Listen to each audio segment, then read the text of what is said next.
There were two kinds of cold on that November afternoon. The first was the cold of the mountain wind, which slipped through the cracks of the old pickup truck and cut into June's flesh like 100 invisible knives. The other, more ruthless, came from the silence of her own father. The truck jolted along the rough, uneven trail, each bump a fresh stab of despair into June's heart. The 17-year-old girl sat huddled in the truck bed, her arms wrapped tightly around her growing belly, trying to shield the tiny life inside from the world's cruelty. She dared not cry.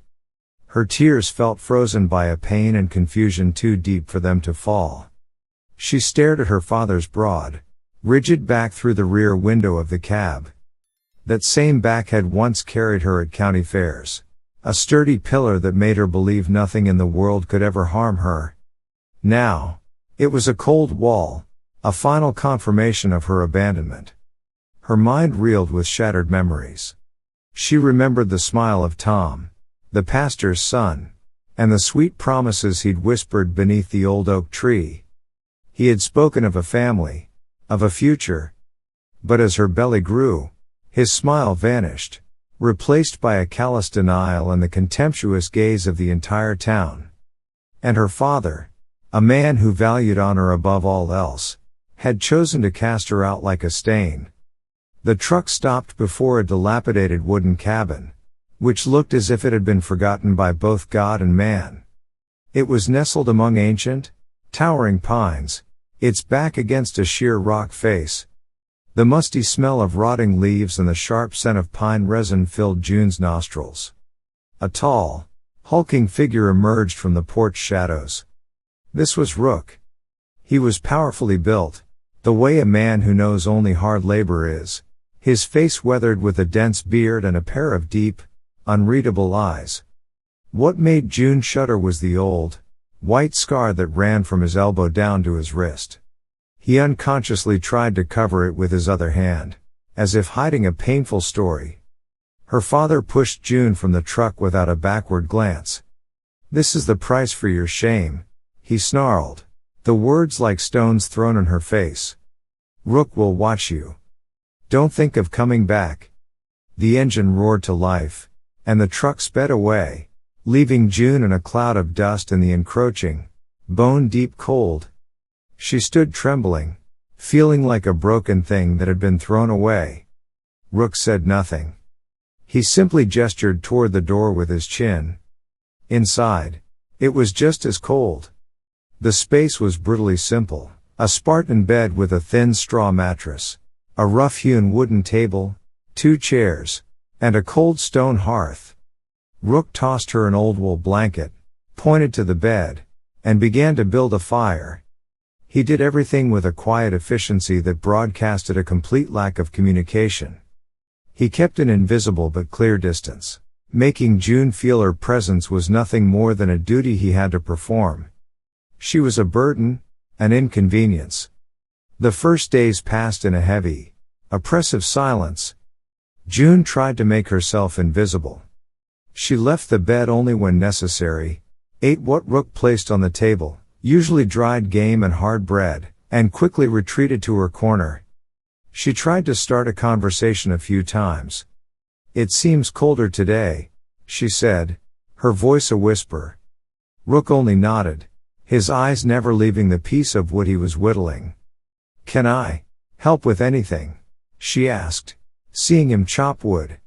He just shook his head and continued his work. His silence was like a stone wall, impossible to penetrate. One afternoon, while cleaning a corner of the room, her hand brushed against a loose floorboard. Curious, she pried it up. In the small hollow beneath lay a child's hair ribbon. It was old and frayed, its pink color faded by time, but it had been kept with care. June picked it up, feeling the worn softness in her palm. A question flashed in her mind: why would a man living alone like Rook keep such a thing? The mystery of his past only deepened. Then, one night, the pain came.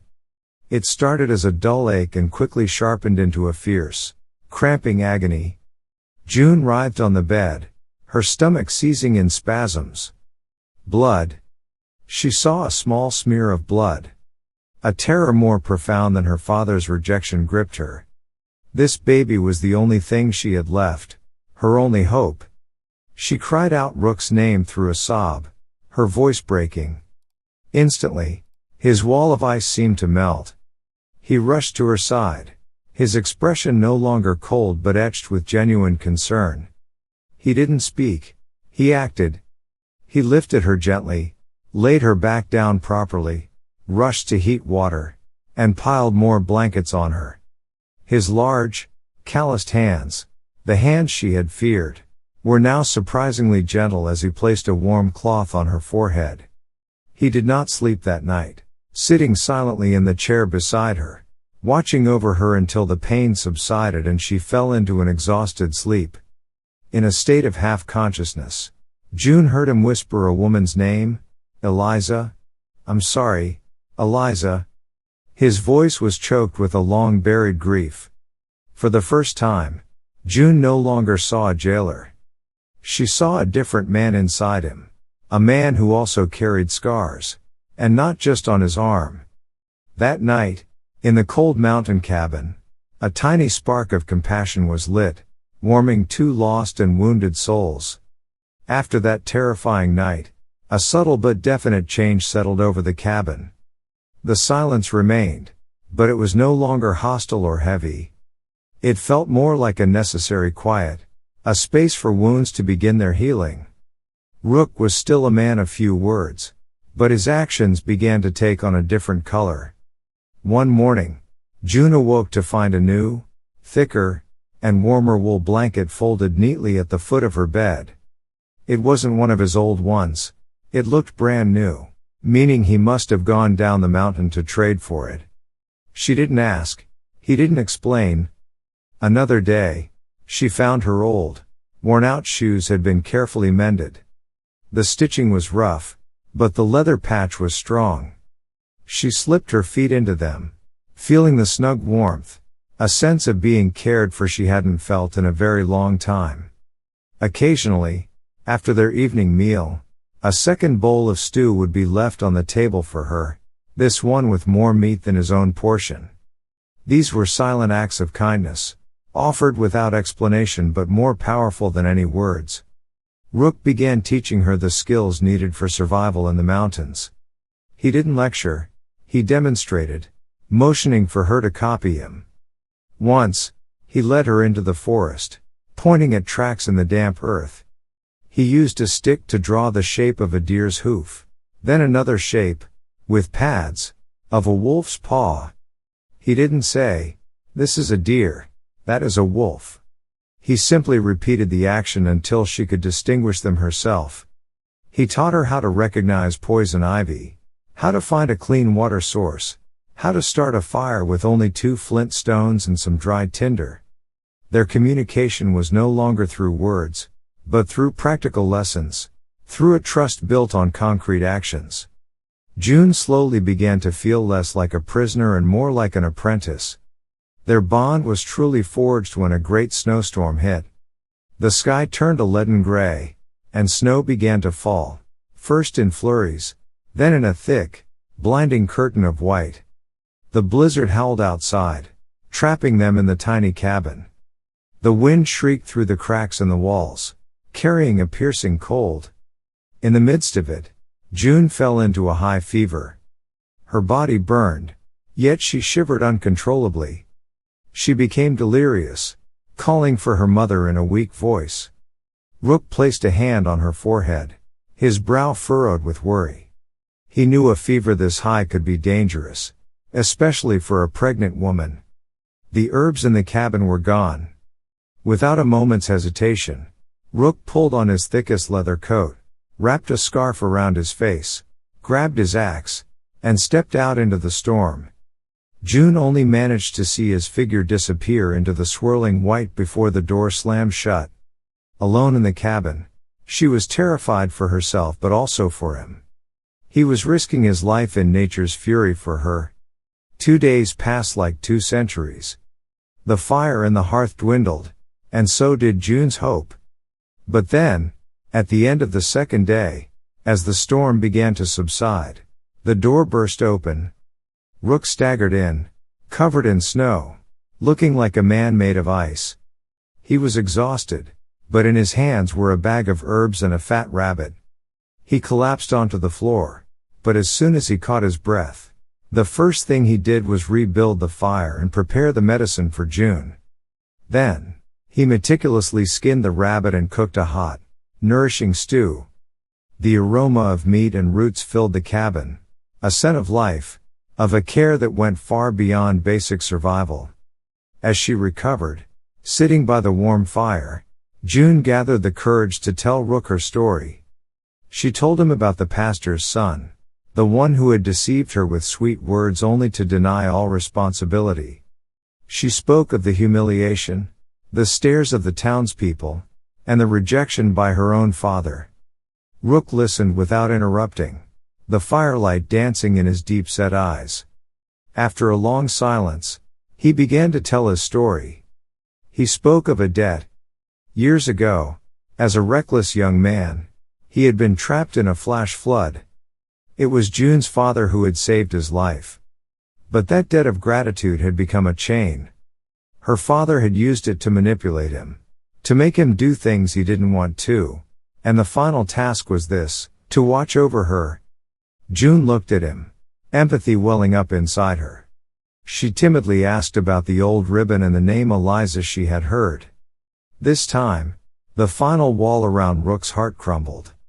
He admitted, his voice thick with emotion, "Eliza was my wife. We had a little girl."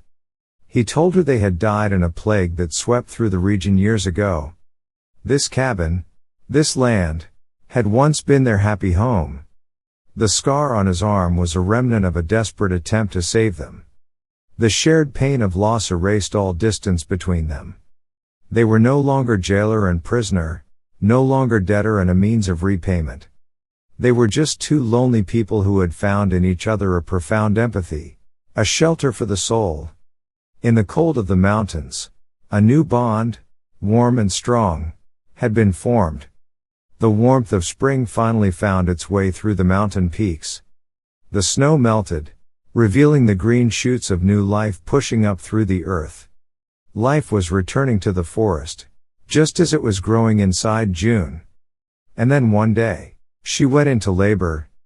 The contractions came hard and fast, but this time June was not alone and afraid. Rook was by her side. He showed no panic. With a surprising calm, he coached her breathing, encouraging her with short, powerful words. He retrieved from an old chest clean, white cloths that he had stored away for a long time, relics, perhaps, of his late wife. He used them to welcome a tiny soul into the world. A baby's first cry rang out, clear and strong, shattering the silence of the forest. It was a girl. June held her child, tears of joy streaming down her cheeks. She looked at Rook, who was staring at the small infant with a clumsy, unmasked tenderness she had never seen before. "Her name is Hope," June whispered. A name that held everything she felt in that moment. Hope's birth transformed the cabin from a mere shelter into a true home. But the outside world, the one that had cast June out, had not entirely forgotten her. One afternoon, as June was rocking Hope to sleep, a familiar, skinny figure appeared at the edge of the woods. It was Seth, her younger brother. He had run away from home, walking for days, following the vague directions his mother had secretly given him. He brought news from town. Their mother was gravely ill. "She misses you," Seth said, his voice trembling. He handed June an old shawl that belonged to their mother. The warmth and familiar scent made June weep. The boy stayed, and his presence brought a new energy to the cabin. His chatter and Hope's gurgles filled the once silent space. Rook, though reserved at first, gradually warmed to the boy. He taught Seth how to fish and how to set snares for small game. Watching Rook patiently instruct Seth, and then awkwardly carve a wooden toy for Hope, June had a revelation. Her home was no longer in the house in the valley. with its cruel patriarch and whispering gossips. Her home was here, on this mountain, with the scarred man, her brave little brother, and her baby daughter. But the news of her dying mother was a persistent call. She could not let her mother go alone. June made a decision. She would return to town with Seth, leaving Hope in Rook's care, an act of absolute trust she could not have imagined months before. The town was the same, but June was different. She no longer walked with her head bowed. She met the curious, prying eyes head on. Her mother lay weakly in bed, her breath shallow. Seeing her daughter, she cried. In her final moments, she took June's hand and gave her a small tin box. Inside were a few coins and a letter she had written long ago but had never dared to send. In the letter, she apologized for her weakness, for her inability to protect her daughter from her husband's wrath. "I have always loved you," were the last words written on the page. Holding the letter, June understood that her mother's love, though suppressed, had always been there. That belated confession freed them both. June no longer felt resentment. She was filled only with love and a new resolve to live a life worthy of that love, and to protect the new family she had found. June returned to the mountain, her heart heavy with the loss of her mother but also lightened by the peace of forgiveness and understanding. She scattered her mother's ashes on a hillside full of wildflowers overlooking the valley, setting her spirit free. But that peace was short-lived. The pastor and his son, learning of June's return and the possibility of their story being exposed, would not sit idle. Hope's very existence was living proof they wanted to erase. One night, as the family sat around the fire, their dog, Tinder, began to bark ferociously, a deep, aggressive warning. Rook was on his feet in an instant.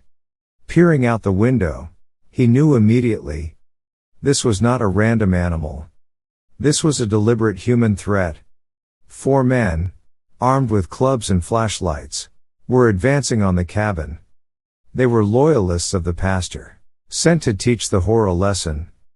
Rook pushed June and Seth into the innermost corner of the cabin. "Stay here," he commanded, his voice like steel. He grabbed his axe, his eyes flashing with cold determination. This was his home, his family, and he would defend it with his life. This was the external climax, a battle for their physical survival.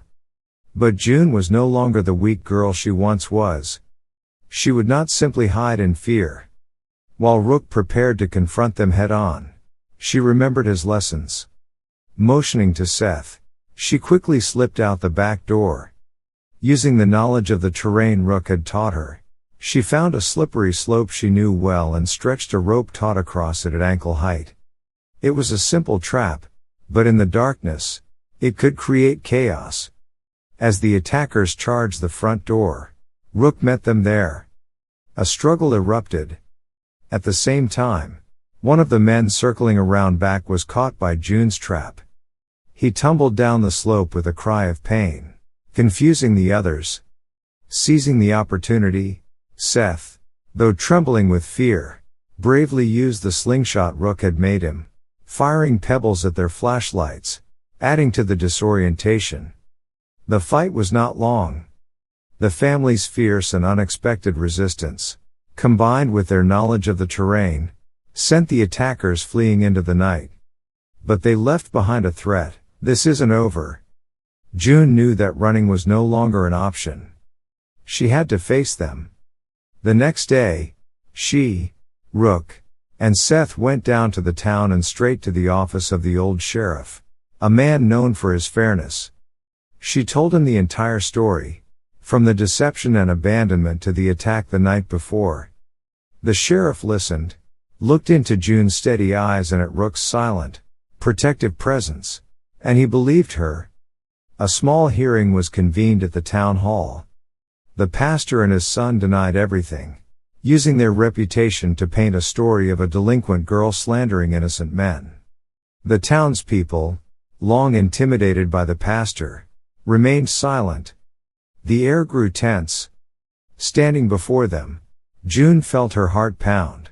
But she looked down at Hope sleeping peacefully in her arms and found her strength. This was her internal climax, the moment she had to conquer her fear and claim her voice. She told her story again, her voice clear and unwavering. She wasn't just speaking for herself. She was speaking for her mother.